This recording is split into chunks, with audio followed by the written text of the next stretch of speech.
tugas Rasul itu kan syahidan itu. Ya. Jadi informasi apapun itu Rasul sebenarnya sudah memberitahu, termasuk juga ini Al-Quran itu kan melalui Rasul dulu kan ya. Gitu. Jadi Nabi Muhammad tidak akan memberikan statement di luar apa yang dia terima. Wa ma yantiqu anil hawa in huwa illa wahyun yuha. Yaitu ingkatlah surat An-Najm. Jadi tugas Nabi itu tidak boleh menyampaikan yang di luar Quran, di luar. Nggak bisa ditambah dan dikurang. Itulah Nabi Muhammad begitu. Jadi wan najmi dahawa madalla sahibukum wa ma rawa. Jadi Nabi Muhammad ini yang kejatuhan bintang. Ya turunnya wahyu ini kan jatuhnya bintang. Keberuntungan di pangkuan Nabi Muhammad. Sehingga semenjak itulah Nabi Muhammad benar-benar dalam bimbingan wahyu, bimbingan malaikat. Jadi wa ma yantiqu anil hawa in huwa illa wahyu yuha. Alamahu syadidul quwa. Dia mendapatkan pengajaran itu dari malaikat. Karena syadidul quwa yang mempunyai kemampuannya itu dzumiratin. Syadidul quwa dzumiratin wa huwa bil ufuqil a'la. Turunnya malaikat kan kelihatan dari ufuk itu turun ngaliti terus sampai sejajar Nabi Muhammad lah, wa huwa bil ufuqil a'la. Summa dana fatadalla fakana qaba kausa ini, sehingga berjarak antara dua busur panah berhadapan begini. Maka Jibril menyampaikan wahyunya, yaitu ma'auha ila abdihi. Ma'auha gitu. Itu Nabi mendapat bimbingan wahyu itu langsung berhadapan. Itu surat An-Najm. Tapi ada juga dalam penurunan bentuk lain. Wala qad ra'ahu nazlatan ukhra inda sidratil muntaha. Nah itu maksudnya jannatul ma'wa. Itu dalam penerimaan wahyu dalam bentuk yang lain lah ketika Nabi Muhammad ke sidratul muntaha. Itulah ayatun kubra. Laqad ra'a min ayati kubra. Jadi ada diperlihatkanlah apa yang Nabi terima wahyu ini sudah 2/3 wahyu sudah nyampe. Maka diperlihatkanlah bahwa wahyu ini sebatas keterangan-keterangan dari Allah. Maka pada tingkat pembuktiannya ini Nabi dimusuhi dan Nabi melihat. Maka di Sidratul Muntaha itu Nabi fokus melihat pada satu titik, yaitu idyaksa mayagsha mazagal basara wa matagha. Jadi benar-benar kayak di bioskop gitu, melihat keterangan tadi realnya perjalanan Rasul itu diperlihatkan dari Adam sampai hari akhir. Maka Nabi tahu persis. Itu peristiwa di Sidratul Muntaha ya. Nabi dilingkupi. Idyaksa mayagsha indah Sidratul Muntaha. Maka mazagal basara wa matagha. Nabi fokus, tidak melihat kanan kiri. Fokus pada satu titik, kayak nonton bioskop. Diperlihatkanlah apa yang disampaikan risalah. Karena dalam Al-Quran memuat risalah-risalah umat-umat terdahulu. Bagaimana kaifa kana adzabi wa nudur, itu dalam surat Al-Qamar diulang-ulang. Jadi diulang-ulang itu untuk lebih menegaskan ya. Iya, bahwa peringatan ini telah disampaikan ke setiap kaum. Katakanlah Nuh pada kaum Nuh. Kadzabat qablahum, mendustakan ya. Fakadzabu abdanna. Pada satu titik itulah Nabi Nuh diusir kan, dihadang oleh kaumnya. Maka pada satu titik itulah Nabi Nuh menadah pinta pada Allah, fanada rabbahu. Pada sudah satu titik terdesak, maka Nabi Nuh berdoa kepada Allah, minta pertolongan. Maka dijawab oleh Allah itu fafatahna abwaabas samaa'a bima'in munhamir. Itu curahkanlah hujan dari atas langit. Wa fajarnal arda uyunan. Maka dari muka bumi ini muncullah Keluar mata air. Faltama'u, maka bertumbuhlah mata air itu menjadi genangan di daratan. Ini berlaku kenapa? Karena apa? Allah amr, di atas putusan perintah Allah qad qadirah yang sudah ditentukan. Begitu lah kaum Ad, kadzabat Ad, fa kaifa kana adabi wa nudur. Inna arsalna alaihim rihanan sarsaran. Semuanya juga mendustakan ya. Itu kan bentuk sanksi hukum. Mereka yang menghadang dakwah para rasul. Ada juga pada kaum Samud. Itu dikirim apa? Inna arsalna alaihim sayhatan wahidatan. Dikirim itunya. Kirim. Kayak petir kayak apa itu? Habis itu kok. Kahazimil bagaikan pakan kahazimil muhtadir. Itu benar-benar dihancurkan. Berlaku pada kaum Lut sama. Pada kaum Lut. Itu tuh sudah kejadian ribuan tahun yang lalu. Kaum Lut itu sama. Dikirimnya apa? Walakot sobahahu bukrotan azabun mustaqir yang sudah ditentukan. Dihujani batu, ya meteor lah. Jadi laut mati sekarang antara Yordania sama perbatasan Yordania sama Palestina itu. Boom, dihancur. Ada juga Firaun sama. Jadi pada Firaunnya sama. Kadzabat ala Firaunu bin Nudur. Wa kadzabuna bi ayatina kulliha.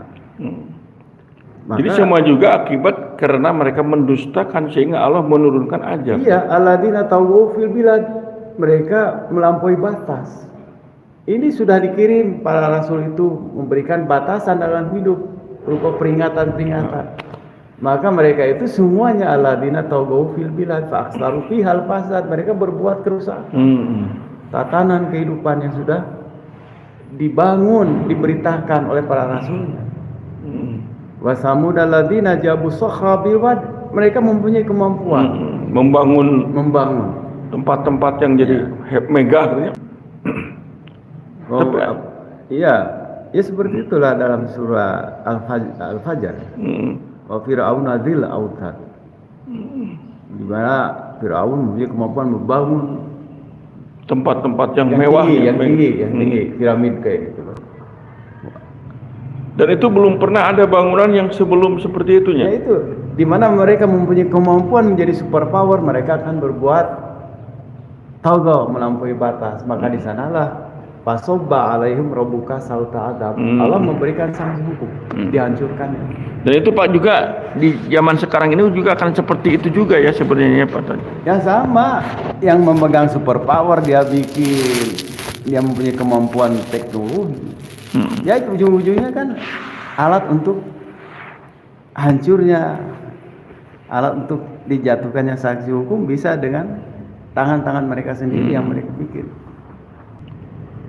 Dan juga keadaan sekarang pun sebenarnya tidak jauh berbeda dengan umat-umat yang lalu, bahwa manusia itu mendustakan. Ya sama, tidak lebih tidak itu. Kalaulah mereka mau beriman itu pilihan. Kalaulah mereka berbuat tidak mau beriman, bersikap kufur itu pilihan. Tapi yang nggak boleh ini menghadang rencana Allah. Maksudnya menghadang rencana Allah teh? Allah mempunyai rencana. Dengan diturunkannya para rasul, memberikan pilihan, mau kufur silahkan, mau iman silahkan. Tapi jangan menghadang dakwah pelajaran dari Allah, jangan dihadang. Jadi justru yang berakibat fatal itu karena menghadang, menghalang-halangi, menghambat dakwah rencana Allah. Itu yang dijatuhkannya sanksi hukum. Ketemenang yang ngeganggu rencana saya sekarang. Rek kupur mangga, rek iman mangga. Ngan teu meunang menghadang. Walaqad ja'ahum minal amba'i ma fihi muzdajarun. Jadi sungguh telah datang kepada mereka itu kisah-kisah, berita-berita umat-umat yang terdahulu. Yang di dalamnya mafihi, yang di dalamnya ada penghadangan. Jadi akibat penghadangan itulah Allah memberikan sanksi hukum di muka bumi untuk mengamankan jalannya dakwah. Itu kan rencana Allah, di mana manusia adalah makhluk yang diciptakan dilengkapi dengan indera penangkapan semua yang sempurna ini. Maka manusia ini dilengkapi dengan butuh bimbingan, itulah wahyu, itulah Al-Quran. Teu meunang ngaganggu. Kalau menghadang dan resikonya kalau menghadang itu Allah akan menurunkan ada malaikat Jabaniyah itu pengaman jalannya dakwah, jalannya pembelajaran. Dan itu berlaku sampai akhir zaman. Sampai sekarang. Termasuk di semua negara juga pasti. Iya. Itu sudah hukum sunatullah gitu ya. Sunatullah. Setiap datangnya yang memberi peringatan, itu jalannya dakwah ini dijaga oleh malaikat Jabaniyah. Itu kan fungsi malaikat penjaga. Ya, jadi malaikat itu terus aja menjaga itu. Iya, dipantau, kita kan tidak lepas. Inna rabbika labil mirsad. Kita nggak lepas dari pengawasan. Terus menerus bimbing. Ya, dari pengawasan Tuhan beserta ciptaannya itu malaikat, itu nggak lepas. Jadi meskipun sekarang ini semakin banyak orang berbuat zalim, kemudian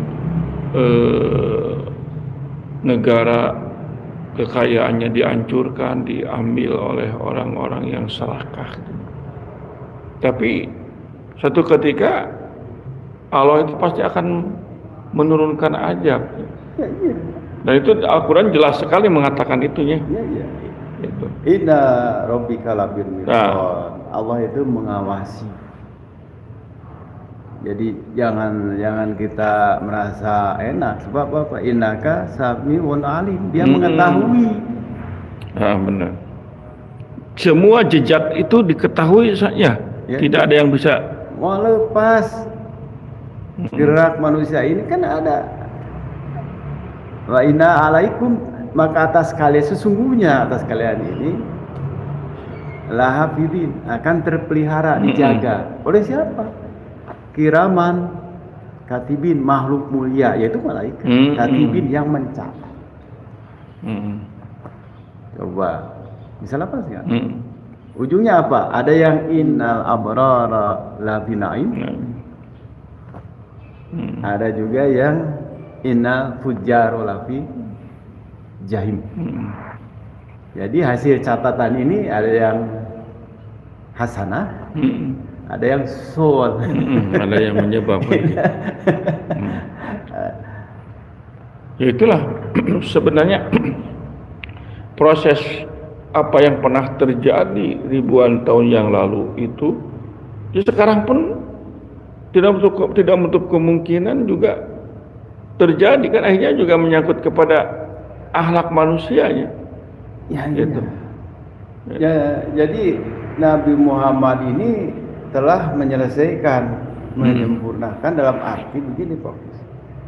Pada tahap Makkiyah, dakwah itu dibatasi. Benar-benar dibatasi, Quran tidak bisa bebas. Tapi setelah Madinah Munawwarah, ini sudah mulai bagaimana dakwah ini menyebar lintas negara. Maka dibangunlah Madinah Munawwarah, tatanan. Maka yang diutusnya kan negara antar negara. Negaranya sudah ada, Madinah Munawwarah. Maka mulailah dakwah ini menyebar ke Romawi, ke Persia, sampai ke kita. Quran nyampe di lemari-lemari kita. Itulah dikatakan fase Madinah Munawwarah itu sampai sekarang. Artinya dakwah ini tidak dibatasi. Siapa yang mau mempraktekkan Quran, ada yang nggak membatasi. Quran sudah ada di meja masing-masing. Jadi kalau fase Madinah Munawwarah jangan dihitung 10 tahun setelah masa Mekah 13 tahun, kerasulan 23 tahun. Justru dihitungnya setelah itu sampai sekarang. Tetap inilah Madinah Munawwarah. Kita ngomong Quran ada yang batasi enggak? Enggak. Bebas sebenarnya. Bebas. Itulah. Kan meureun jelema teh tidak semuanya mau mengikuti aturan Al-Qur'an begitu. Jadi persoalannya Pak Gus sekarang sudah nyampe enggak andir ini? Oke lah nyampe. Orang bisa baca Quran. Artinya itu sudah buta aksara.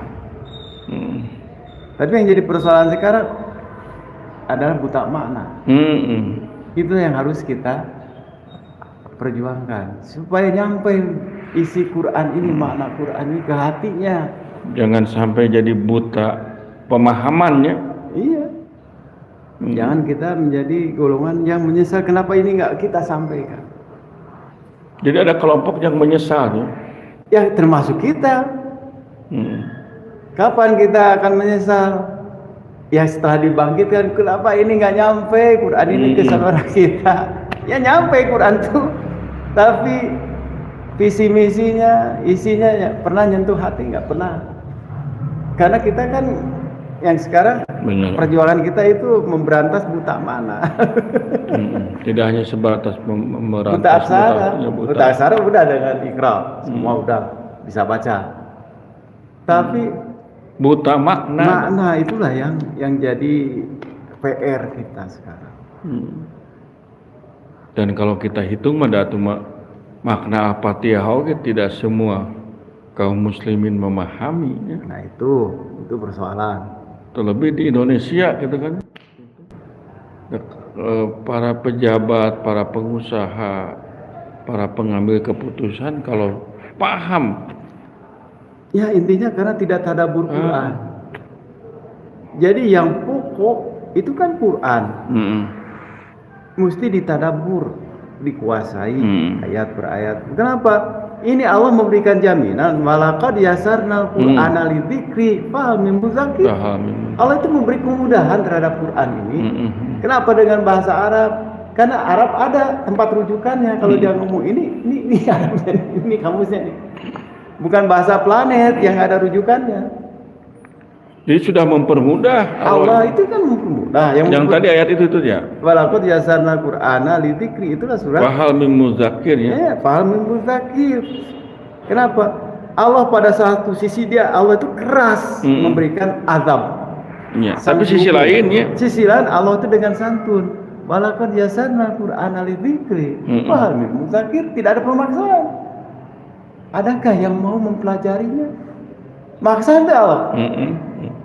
Padahal Allah itu sudah memberikan gambaran azab, sanksi hukum yang berat terhadap Ad, Samud. Itu kata-kata walaqad yasarnal Qur'ana lidzikri diulang-ulang dalam surat Al-Qamar. Diulang-ulang itu untuk mengingatkan bahwa Al-Quran itu tidak sulit. Nah itu yang mempersulit diri sendiri. Jadi dimudahkan juga terpelihara tiap ayatnya ya. Iya.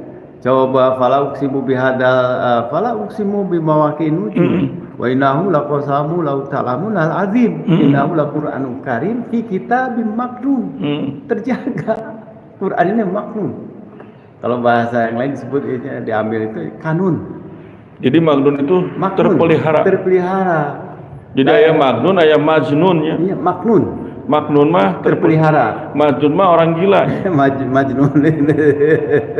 Maknun terpelihara, kemudian apa? La yamassuhu ilal mutahharun. Kecuali hati-hati mereka yang bersih dari berbagai motivasi yang bisa menerima Al-Qur'an. Kenapa? Tanzilun mirabbil alamin. Quran ini turunan dari Allah. Tanzilun mirabbil alamin. Untuk mengingatkan manusia ya. Jangan sampai salah memahami tentang Al-Quran. Nah, itu tuh kan dijaga. Pernah ada yang robah kan tidak? Dari pertama Rasul menerima dan sampai saat sekarang itu, Sampai satu titik apapun kan tetap terjaga. itulah jaminan Allah ya. Iya. Dibandingkan dengan kitab-kitab yang lain. Iya. Sudah mengalami berbagai Nah, perombakan. jadi juga yang paling berbahaya itu ada penyelewengan ya dari orang-orang yang sengaja ingin melakukan tindakan pengkhianatan ya. Iya. Ya. Kan akhirnya juga kitab-kitab sebelum Al-Quran juga terjadi penyelewengan ya. Tetapi Al-Quran itu tadi itu dengan ayat itu. Terpelihara fi kitabim maknun. La yamassuhu ilal mutahhar tanzilun min rabbil alamin. Kenapa? Sampai nanti kiamat ya. Iya. Itu kan data nanti sebagai timbangan.